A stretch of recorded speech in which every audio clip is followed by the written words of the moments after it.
Olá pessoal, hoje então faremos a segunda parte da aula sobre vetores. Então nessa aula sobre vetores nós iremos as coordenadas vetoriais e a soma vetorial, mas não de maneira gráfica como vimos na aula passada. Hoje nós veremos a soma utilizando as coordenadas vetoriais. Então, deixa eu mostrar uma coisa aqui para vocês, que é a diferença entre as coordenadas, o método onde a gente usa as coordenadas vetoriais e o método no qual a gente usa, onde nós usamos a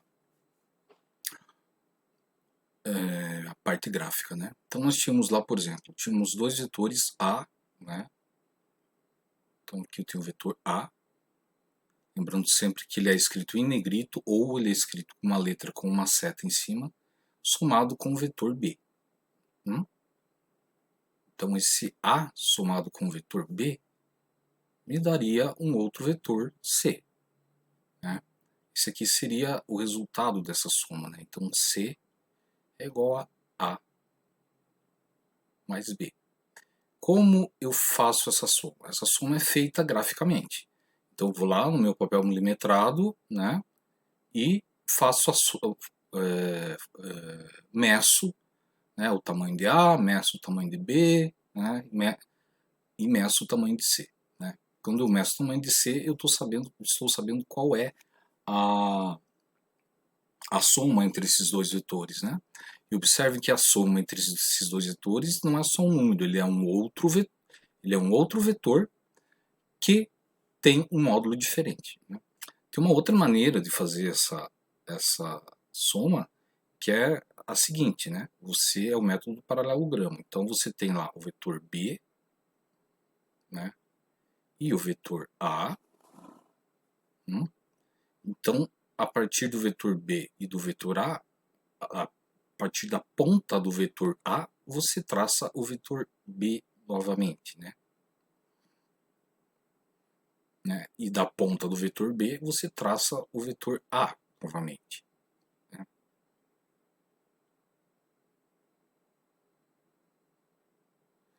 Então, ou melhor, você pode traçar aqui retas, Você traçar retas e o vetor que vem da junção das origens dos dois vetores até este ponto aqui é o vetor C. Então esse é um método do paralelogramo. Então só corrigindo aqui, eu não coloco o vetor, deixa eu mudar aqui, eu não coloco o vetor B aqui em cima e o vetor A aqui. Não, eu traço retas, que são paralelas a B, uma reta que é paralela a B, que está saindo de C, da ponta de A, e eu traço uma reta paralela a A que está saindo da ponta de B. Então assim eu tenho o vetor C. Os dois casos dão o mesmo resultado. O que a gente vai ver aqui hoje é algo um pouco diferente. Então a gente vai olhar para o sistema cartesiano. Então o sistema cartesiano, não sei se vocês sabem, ele foi descoberto por René Descartes. Por isso que tem este nome aqui. Tá, mas cadê o Carte? Por que é cartesiano e não é decartesiano? Bom, isso é porque na época de Descartes, você precisava dar o seu nome em latim por ocasião do batismo. Então os pais davam esse nome, um nome em francês no caso, e a igreja traduzia para o latim. Então o nome dele em latim é Renatus Cartesius. Então é do Cartesius, do sobrenome dele aqui, que surge o cartesiano. Então nós utilizaremos o sistema cartesiano para especificar os pontos aqui de um vetor. Então perceba bem, o que o René Descartes inventou? Ele inventou a geometria analítica. Então, na geometria analítica, você não usa mais régua, compasso, esquadro, e transferidor. você faz, você trata a geometria de maneira algébrica, né? Então, o que a gente faz aqui agora? A gente precisa especificar números para esses vetores, né? Então, esses números têm a ver com a posição do vetor, né? E tem a ver com a direção, sentido, módulo. Então, o que a gente tem aqui, primeiramente, é o seguinte: vamos ver o sistema cartesiano em duas dimensões. Então, aqui temos y e aqui temos o eixo do x, né? Então, qualquer ponto xy ele vai ser dado, né, pelo par xy. Né? Então, seja ele qual for, vai ser dado pelo par xy. Então, o que acontece? Eu posso ter um vetor que vem desde aqui até... Opa, vamos arrumar isso aqui. Eu posso ter um vetor que vem desde este ponto aqui até esse ponto xy. Né? Que ponto seria esse? Seria um ponto y', x'. Tá? Então, aqui eu tenho o tamanho do meu vetor. Né? Algumas vezes, e na maioria das vezes, a gente faz o seguinte: nós fazemos escrevemos esse vetor como tendo a sua origem na origem do sistema cartesiano. Tá? Então, mas antes de fazer isso, vamos ver algumas coisas aqui. Então, no sistema cartesiano, a gente faz o seguinte: a gente tem nós definimos uma unidade, né, para o sistema. Então, aqui nós temos esta unidade, né? Cada quadrado desse aqui, cada vértice desse quadrado, cada aresta desse quadrado é uma unidade de medida. Então, por exemplo, aqui eu tenho o ponto 2, né? Então eu tenho 2 quadrados e 1, que é o y igual a 1, certo? Então eu tenho 2 quadrados e eu tenho 1 quadrado para cima. Aqui eu tenho 2 quadrados para o lado e eu tenho 3 quadrados para cima, né? Que é o 3. E eu tenho a parte negativa, né? Então, 2 quadrados para a esquerda e eu tenho 2 quadrados para cima. Né? Então, isso aqui é simples, né? Não tem problema nenhum. Então, quando você... Isso aqui em 2 dimensões. Em 3 dimensões, a gente vai ter algo assim, né? Então, teremos um ponto aqui, só que agora o nosso ponto vai ser um ponto x, y, z, tá? E essa tripla vai nos dizer onde está o nosso vetor. Tá? Basta um ponto para a gente saber onde está o vetor. Né? Basta apenas um ponto. Então nós vamos ver que tem uma regra na hora que você desenha um vetor. Então basta somente esse ponto. A menos que você diga outra coisa na hora que você estiver fazendo um exercício ou algum tipo de conta. Né? Então, nós temos a mesma coisa que nós tínhamos para o outro caso, que nós temos as unidades de medida aqui. Né? Então, essas unidades de medida que nós temos aqui, elas podem ser centímetros, podem ser milímetros, né? Aí depende do que você está usando. Eu posso estar medindo força, por exemplo, né? Um desses eixos aqui pode ser a força, né? Pode ser a massa, pode ser velocidade e assim por diante. Observem que nos dois casos eu estou colocando y aqui, eu estou colocando z nesta posição, tá? Mas eu posso inverter qualquer um desses eixos, né? Mas eu preciso de uma convenção. Então a gente precisa ver que convenção é essa, né? Então o que acontece aqui, ó? Nós temos duas regras. Nós vamos ter uma regra da mão direita e uma regra da mão esquerda. A regra da mão esquerda, ela nos diz o seguinte: ela está dizendo que cada dedo corresponde a um a uma coordenada, né? A um eixo coordenado. Então, o polegar está nos dizendo que está associado a x, né? O indicador está associado a y e os 3 dedos que sobram estão associados a z, tá? A regra da mão direita, então, e o que acontece aqui? O polegar aponta para o lado positivo de x, né? Então, x cresce para a direita. Na regra da mão esquerda, nós temos uma coisa um pouco diferente, né? Nós temos aqui, como a regra é da mão direita, aliás, me desculpe, o polegar está apontando para onde o eixo cresce, né? E agora o eixo cresce para a esquerda. Observem que a gente sempre usa esta regra aqui. Então a regra que a gente vai escolher é a regra da mão esquerda. Uma coisa que eu vou fazer diferente aqui é trocar o eixo Y pelo eixo Z. Então a partir de agora nós vamos trocar aqui. Não vai ser mais Y, vai ser Z, e aqui vai ser mais Y. Eu vou fazer essa troca, tá? Para as coisas ficarem de acordo com o nosso material didático. Então, o que a gente precisa para especificar os vetores? As suas coordenadas x e y. O que são as coordenadas x e y? São as coordenadas deste ponto aqui, o ponto da extremidade do vetor. Tá? Então, eu tendo isso, eu consigo identificar um vetor. Então, por exemplo, veja bem aqui que eu não tenho nenhum sistema coordenado. Né? Não tenho eixo x, né? O eixo x não existe, muito menos o eixo y. Né? Quem me dera o eixo z em 2 dimensões? Também não tenho.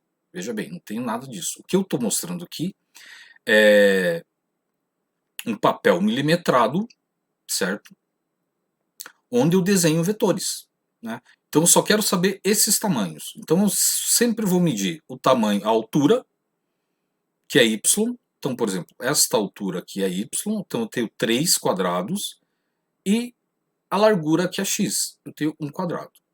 Né? Então sempre eu vou fazer assim. Aqui eu tenho a altura y 1 quadrado, né? E a largura é menos 2 porque ela está apontada para a esquerda. Lembrem da aula passada que quando a direção é apontada para a esquerda eu tenho algo negativo. Então, como tem isso aqui, eu tenho menos 2. Né? E assim por diante. Né? Então aqui eu tenho 0, né? E 2. Né? Aqui eu tenho menos 2 e 0. E assim por diante. Mas o que a gente precisa fazer é, se eu colocar todos esses vetores juntos, assim, não tem muito sentido. Eu preciso colocar um referencial. Então, nosso sistema de referência sempre vai ser o sistema cartesiano. Tá?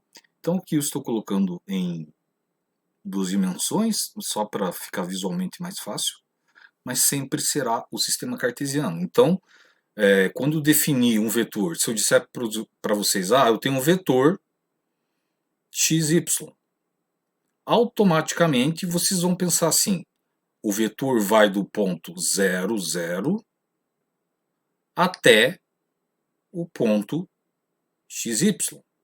Então ele vai da origem no sistema de coordenadas até o ponto xy. Né?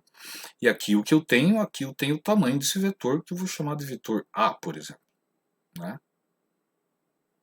Vou chamar de vetor A. Pode acontecer, deixa eu voltar aqui e apagar.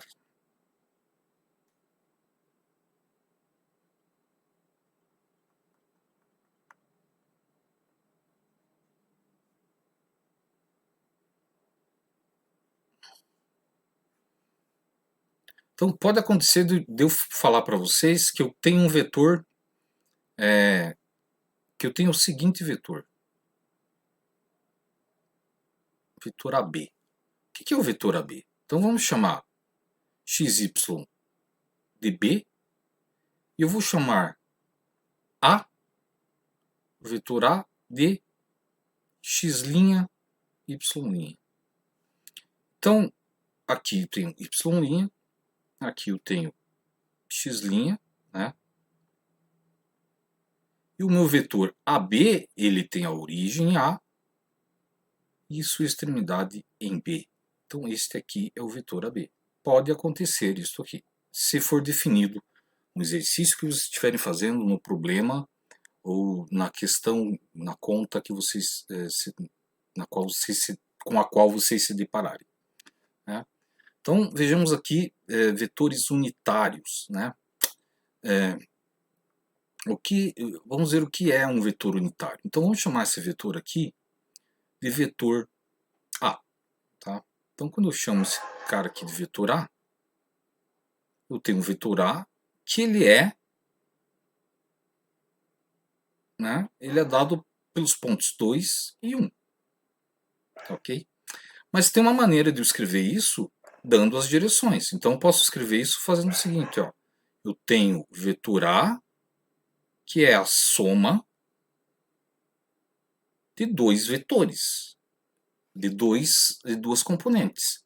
Eu tenho a componente A na direção x, então isso quer dizer que eu tenho A na direção x,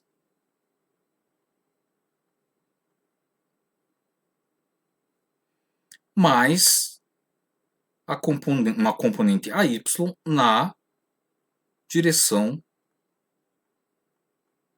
Y. Observem que tudo isso aqui é um vetor. E tudo isso aqui é um vetor. Ou seja, eu tenho um vetor que é a soma de outros dois vetores. Tá, mas como é que eu faço para não ter que ficar escrevendo isso aqui, direção x, direção y? Ah, eu poderia usar, por exemplo,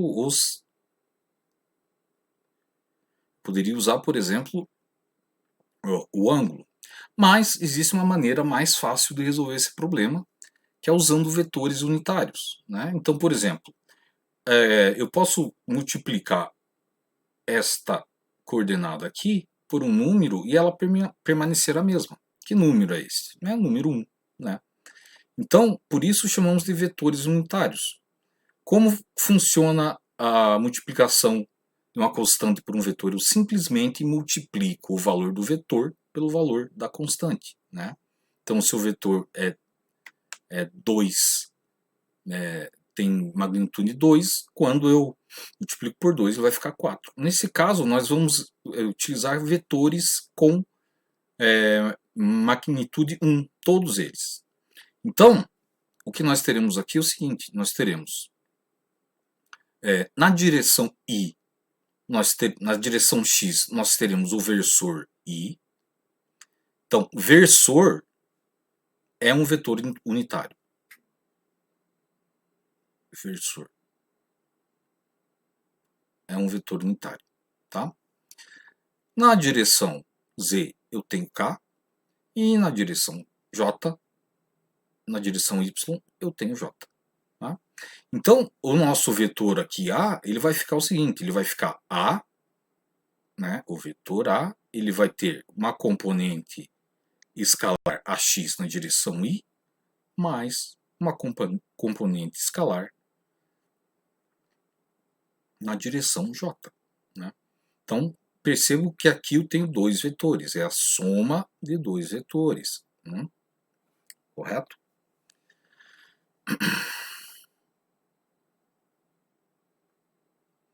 Então, como é que eu faço agora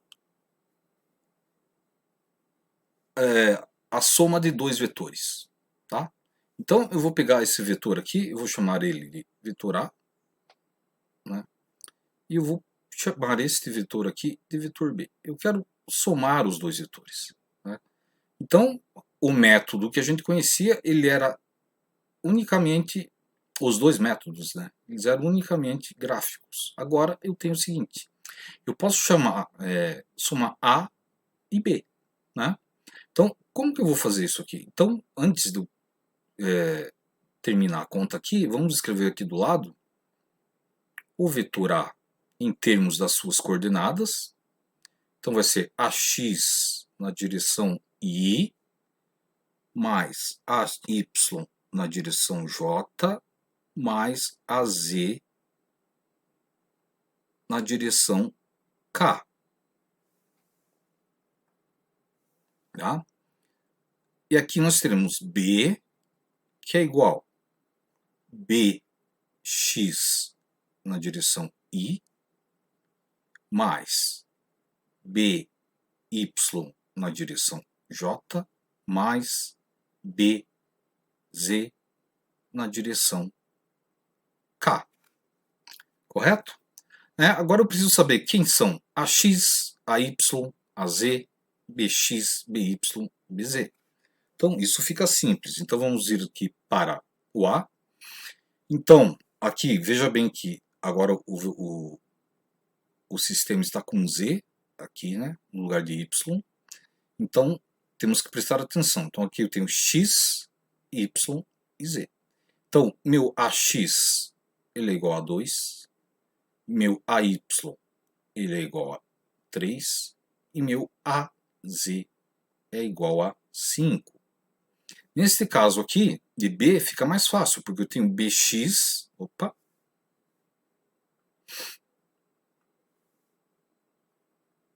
porque eu tenho BX igual a 1, que é igual a BY, que é igual a BZ. Então eu tenho BX igual a 1, eu tenho BY igual a 1, e eu tenho BZ igual a 1, certo? Então, o que a gente faz agora? Agora a gente soma as coordenadas. Então, no lugar de eu escrever o vetor assim, eu vou escrever em termos de suas coordenadas.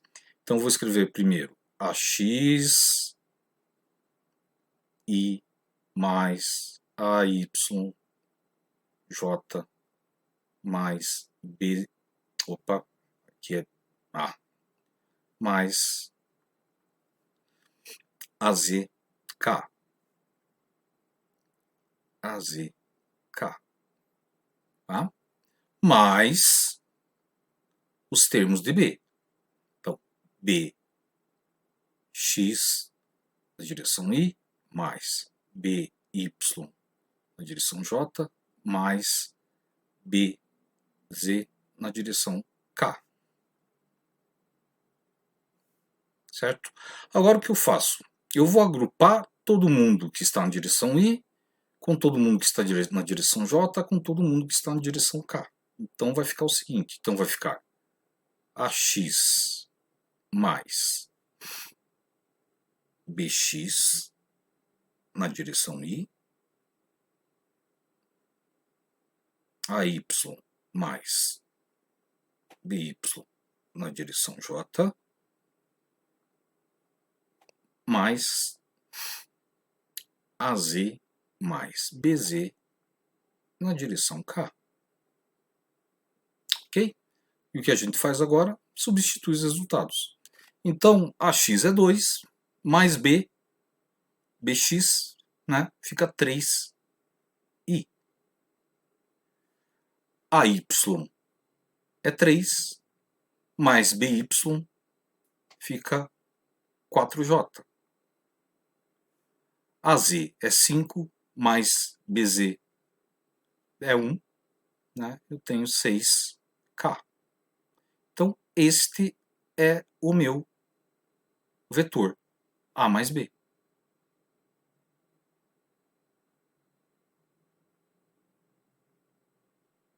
Tá? Então, tem um outro vetor aqui, né? Então, que eu tenho na coordenada x 3, né?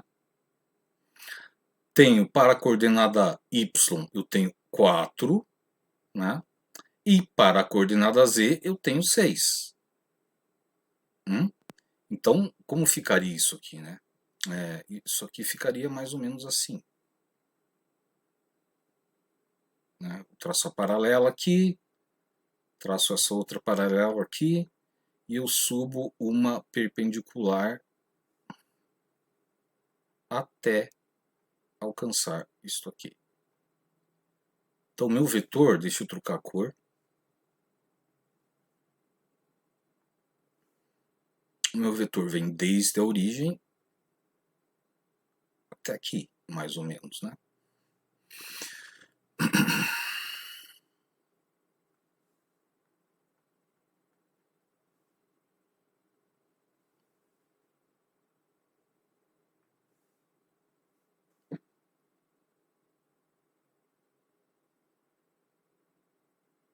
Aqui, né? Então somou mais um para todos os lados, né? O meu vetor é mais ou menos aqui. Me desculpe pelo desenho, tá? Mas é mais ou menos isso que acontece, né? Mais ou menos não, é exatamente isso que acontece, né? Então, o que a gente fez aqui foi somar esses vetores, né? E obter um segundo vetor, que é aquele que a gente viu na transparência passada, né? No slide passado. Então, percebam que é muito mais fácil fazer isso. Então você não vai precisar de régua nem transferidor, nada para medir os ângulos. Você precisa somente das coordenadas, né? Então, hoje ficamos por aqui. Daqui a pouco, daqui a algumas horas, eu devo postar a próxima aula, tá? Muito obrigado e um bom estudo para vocês.